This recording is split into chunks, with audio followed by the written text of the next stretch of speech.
Hi, this is Tracy Eaton. Welcome to this week's edition of Face Facts. Last week I was speaking about a group of women interacting, and it's got me thinking again because often people put everyone in one general basket, especially when you're using a really fantastic system. Now, systems in your sales and your business are so important. They help streamline everything. They help take the guesswork out of helping move your prospect from no way right through until sold. The other thing is, though, in amongst the system is that you're dealing with a person. And more than that, you're dealing with an individual person. No two people on the planet look the same. We all have differences, and as you know, even identical twins have differences.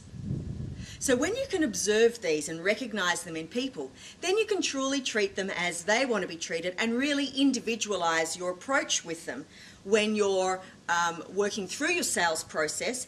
And more importantly, it really helps to attract that atmosphere where you become more attractive and you're creating more of a magnetic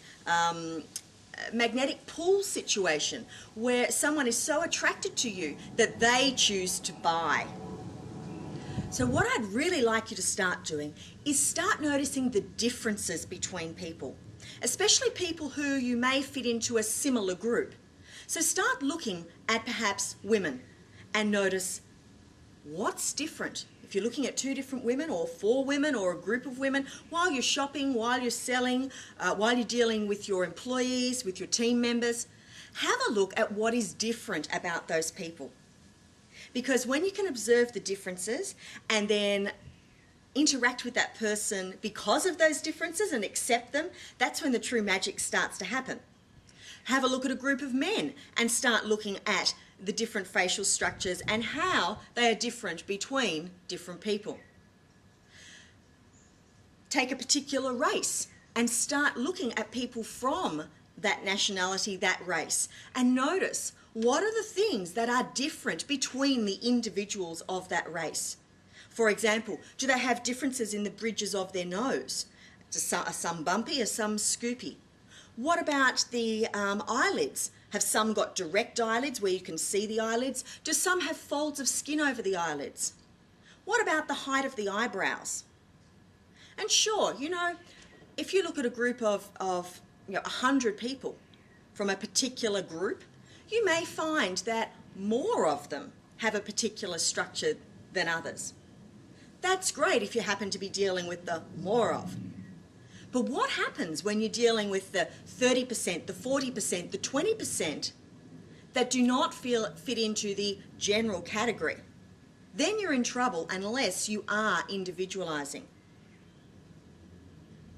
And whilst we're talking about systems, which, as I said, are so important, when you can really, truly, uniquely tailor fit your system by speaking with that individual, that's when you do create that pull strategy to buy, and that's what you're after, because that is what will create you as a go-to person, the person that is attractive to that prospect, to that client, to buy from you now, to continue buying from you, and to recommend their friends, especially if their friends look different from them, because they know that you're going to treat that person the way that they need to be treated.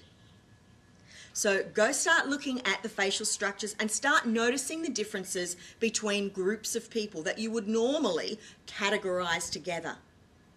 Because when you can make that distinction, you go from being an excellent salesperson or a good salesperson, a solid salesperson, to an elite level of skill, and more importantly, an elite level of person that people really feel connected with and want to buy from. And isn't that what we want? So until next week, have fun observing faces. Bye for now.